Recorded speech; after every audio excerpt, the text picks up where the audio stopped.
Hello and welcome everyone to another StarCraft 2 England cast. Today I've got game 2 of a best of 3. It is between roxkisFRAER, who is actually the blue Protoss player in the top position. I was on the wrong spot there. And he is playing against Light Golden, who is of course the red Zerg in the bottom position. This is from the Zotac Cup. It's game 2 of a best of 3. And if you haven't watched game 1, give this a pause and flick over to it super quick, because it was awesome. If you have watched it, or if you haven't and don't mind spoilers, stick around, because that's what you're going to get. Game 1 was really exciting.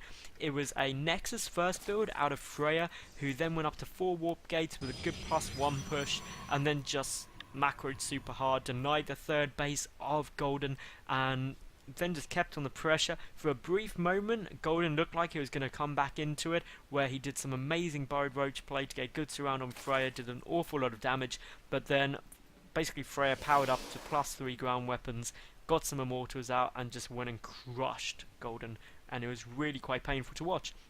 What can we expect from this game? Well, so far we've got a pylon on the low ground from FRAER already, which says I'm going to be fast expanding. FRAER very comfortable in that. Golden, he needs to really think outside the box. I think the big problem with game 1 for Golden was he got pylon blocked at his natural, exactly as what is happening now, and didn't take his third straight away, so his natural base was delayed extraordinarily. His third base was also quite delayed by about a minute 20, and that basically meant that FRAER was able to get a good economy lead and just power more stuff than Golden could, basically. The pylon being allowed to finish, and this is really indicative of a Nexus first build, which is almost certainly going to be coming down here. That basically just means that by getting this pylon down early, essentially you see that FRAER is able to get that Nexus up, and even if Zerglings did come out, they come and pick up this pylon unless it was some kind of all-in. It also delays the expansion so much that it just makes this Nexus first even more effective, because the economy, it basically means the FRAER is going to be a base up for a while, which is never a position you want to be in as a Zerg player. You never want to be a base down. You never even want to be on equal bases. You always want to be a base up, because obviously the idea of the swarm is to just have more stuff out on the map. Meanwhile, FRAER, well, he's gearing up to be in a good spot. He's got his Forge out already. He's getting a pylon in the back just to keep an eye on those rocks. Of course, they're pretty essential. We also have these nice destructible rocks, which means if we did see a big Roach push out of Golden, it can be a bit effective. But it'll all depend now. The timing of this Forge and Gateway will say a lot to this Overlord that it was a Nexus first build, especially when you see the Nexus is already down. And meanwhile, we still don't have this pylon down, and already we're at the 4-minute mark before anything. Well, Golden has even started expanding, and of course the Nexus for FRAER already nearly done. One Zergling desperately trying to pick off that probe. No gas have been taken yet by Golden, so he needs to really try and get a third quickly. The one downside is these rocks do block the quickest path over there, and with just Zerglings they can take an awful long time to go down. The Nexus now up though for FRAER. He's got that cannon up as well. Basically, there's not any effective way the Golden can punch through there without taking an awful lot of damage. He does only have, if I recall, 6 Zerglings on the field, and even if they all ran in, it wouldn't go that well. We also have a Cybercore there. This makes a really narrow entrance, but the Zerglings are going to come around the back and start dealing damage to those rocks, but rocks have a lot of armor. Zerglings only do a little bit of damage per hit, which means it will take an absolute eternity for those rocks to go down, and is more than enough time for FRAER to basically get down some units. And FRAER going that for those +1 ground weapons very early on yet again. And what's this? We see an awful lot of drones being transferred, and yet still no third base, and I can't help but feel this is going to cost Golden so dearly. Yes, he's getting a lot of drones, but without that third base, and now nearly 2 minutes over, this is going to cause a big problem. This third base is not going to come in until the 6-minute mark. That is exceptionally late, when obviously your target is about 4 minutes to 4 minutes 20, which is ideal. And basically, if we take a look at the worker count, we'll still see that FRAER is ahead in terms of workers by 4. He's going to stay that way for the next minute or so. Then we will see Golden put ahead, but he's on equal mining bases, and that is never too fun. Obviously, someone was lagging there, which is always quite amusing.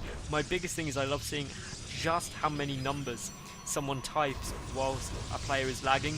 It just shows how rapidly they press these keys, and just how accurate as well. 454545. Anyway, we've got 4 gateways being added onto the one-way there, so this is going to be 5 gates of pressure, which can be really, really effective. We do have the Zealot Stalker on their way over. A probe also following this up, going to drop a proxy pylon for the warpins, and suddenly yet again we've got Golden looking a little exposed in terms of that third base. The Zerglings can come around to try and do damage, but how many are there? Not too many. Speed hasn't even started yet.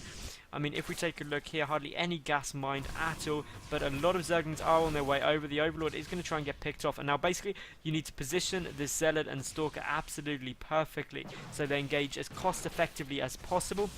The Stalker does not want to get surrounded though, and very nearly does, which is never a fun time in the slightest. That Zealot is only getting engaged by a couple of Zerglings at a time, which means basically this is going to engage incredibly cost effectively for FRAER right now. I mean, if we look at the loss tab, well, it's not as great as it could be, but it's still pretty good. This pylon is allowing a warp in of more Zealots though. A second pylon right by the third is getting some more Stalkers in, and suddenly things are not looking fun in the slightest. Lair is on its way down for Golden. He's getting a lot of roaches out, but he was temporarily supply blocked, and these are quite a few drones going down. Meanwhile, more drones getting killed at the third base. This is, of course, every drone is a lava, which is a precious resource, especially if you're risking losing your third base. One roach getting taken down there by some Zealots. We've got more Stalkers and Zealots getting warped in here off the 5 gates. And all of these Overlords are coming over as well, and basically that means the Golden is getting so deeply supply blocked. It is not fun at all.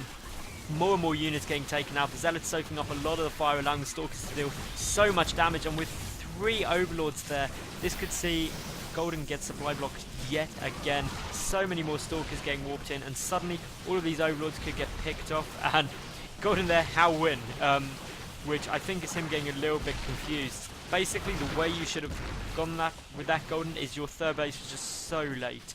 That was the real problem in your play. If you got that out sooner, you may have had a chance, but that third base was just too late. You didn't have the economy to pump all the units you needed. And now it's just the inevitable fight to the death that we're going to see here. And there is the GG, well played. So we do see FRAER take this series rather, 2-0. So if you did enjoy, please give the video a thumbs up. That would be super awesome. Also, please subscribe. New top level games up every single day. Leave an awesome comment if you're awesome, which I hope you are, because that would be cool.